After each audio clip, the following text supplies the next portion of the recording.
بڑی محنت کی اور اب حلال کھایا، پھر مسئلہ کیا پیش آیا؟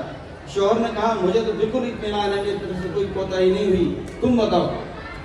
جب زیادہ پوچھا تو عورت نے یہ بات بتائی کہ پڑوس کے گھر میں سے بیری کے درخت کی شاخ لٹک رہی تھی، اس میں سے ایک بیر توڑ کے میں نے کھا لیا ایک دن۔ اس ایک بیر کھانے کا یہ اثر ہوا، ابھی بچہ ماں کی پیٹ میں ہی تھا، پیدا بھی نہیں ہوا تھا، اس ایک بیر کھانے کا اثر یہ ہوا کہ اس بچے نے بیر کی چوری کی۔ میں یہ عرض کرتا ہوں ہماری مستورات بچوں کی تربیت کرتی ہیں اور کہیں ٹی وی دیکھ رہی ہیں، کہیں بچوں کو موبائل دے رہی ہیں دیکھنے کے لیے، اس میں گانے ناچ چل رہے ہیں۔ یہ منظر جب بچے دیکھیں گے یا ہمارے پیٹ میں بچہ ہے، ہم اس منظر کو دیکھیں گے، اس کے اثرات پڑتے ہیں۔ اس واقعے سے ہمیں یہ سبق ملا کہ پیٹ میں ہی اثرات شروع ہو جاتے ہیں، پیدائش کے بعد تو اثرات پڑیں گے جو پڑیں گے۔ اس لیے ہم ہمارے کے زمانے ہی سے کوشش کریں، ہم حق حلال کا کھائیں، باوضو رہنے کی کوشش کریں، اور پھر جو ہے احتیاط کے ساتھ ہم رہیں گے تو انشاءاللہ ہمارا بچہ بالکل ویسا بنے گا جیسا ہم چاہتے ہیں، انشاءاللہ کامل بنے گا۔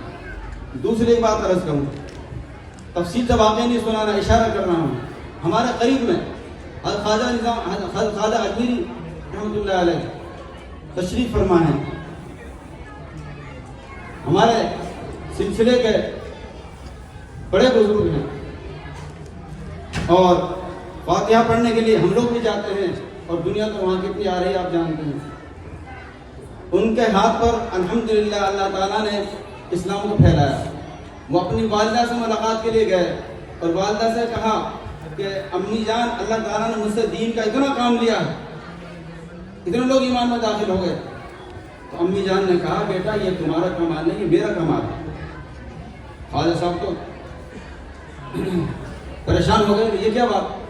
فرمایا بیٹا جب تم میرے پیٹ میں تھا میں نے کبھی بھی جو ہے کوئی حرام لقمہ مشتبہ لقمہ نہیں کھایا، اور جب تم پیدا ہو گئے کبھی بھی تمہیں بغیر وضو کے دودھ نہیں پلایا، اور ایک لقمہ صبح کا نہیں کھلایا، اور میں نے اپنی تہجد اور نماز اور نوافل نہیں چھوڑے۔